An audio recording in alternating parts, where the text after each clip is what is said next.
So ngayon mga ka-Mindtech, may tuturo ako sa inyong mga bagong features ni Messenger na baka hindi nyo pa alam or alam nyo na pero hindi nyo pa nasusubukan. So itong features na to guys is malaking tulong talaga sa ating Messenger application. So make sure lang na panoorin nyo yung video hanggang matapos para malaman nyo yung features na ituturo ko dito sa ating Messenger application. So una natin gagawin muna, kailangan muna natin i-update yung ating Messenger app. In case man na hindi pa updated, pumunta lang kayo sa my Play Store. Once na makita na natin, click lang natin yan.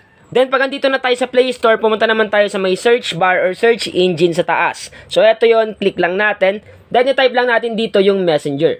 So, once na ma-type nyo na yung Messenger, ang gagawin nyo lang, search nyo lang, para lumabas dyan at i-click lang natin yung application. Once na may makita kayo ditong update, i-click nyo lang, para in case man na may mga bagong updates or mga bagong features sa Messenger, automatic magkakaroon yung ating Messenger application sa cellphone. So, ang gagawin natin guys, once na ma-update mo na, i-open mo lang yung application. So, unang ituturo kong features ni Messenger na baka hindi nyo pa alam is yung sa channels. So, ano nga ba yung channels at saan matatagpuan?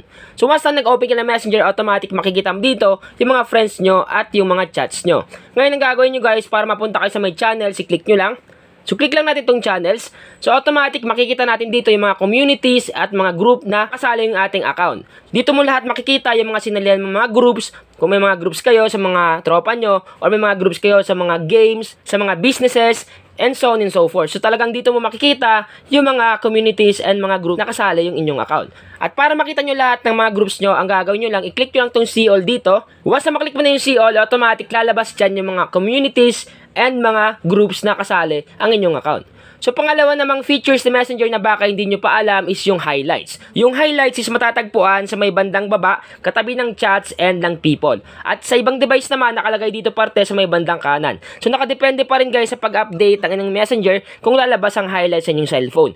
Minsan kasi pag nag-update kayo, hindi naman lumalabas kagad. So, ang gagawin nyo lang, once na ma-update nyo yung Messenger application, ilang press nyo lang yung application na Messenger, then click App Info, then, i-clear nyo yung cache, okay? Once na ma-clear nyo yung cache, automatic guys, lalabas na yung highlight. Pero pag hindi pa din, antayin nyo lang at lagi nyo lang i-update yung inyong Messenger application. So, yung purpose nitong highlights is lalabas dito sa ating screen yung mga nakapost sa Facebook natin. Automatic, dito mismo sa Messenger, makikita mo yung post sa mga friends mo, kapamilya mo, tropa mo, jowa mo, or asawa mo. Dito mo makikita mismo sa ating Messenger.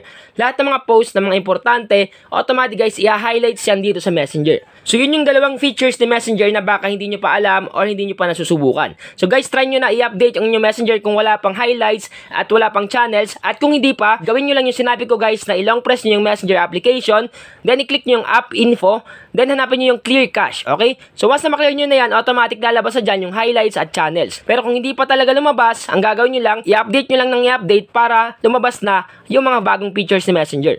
So sana guys, nakatulong tong vlog ko ngayon. Once again na Mindtech PH, thank you and God bless all.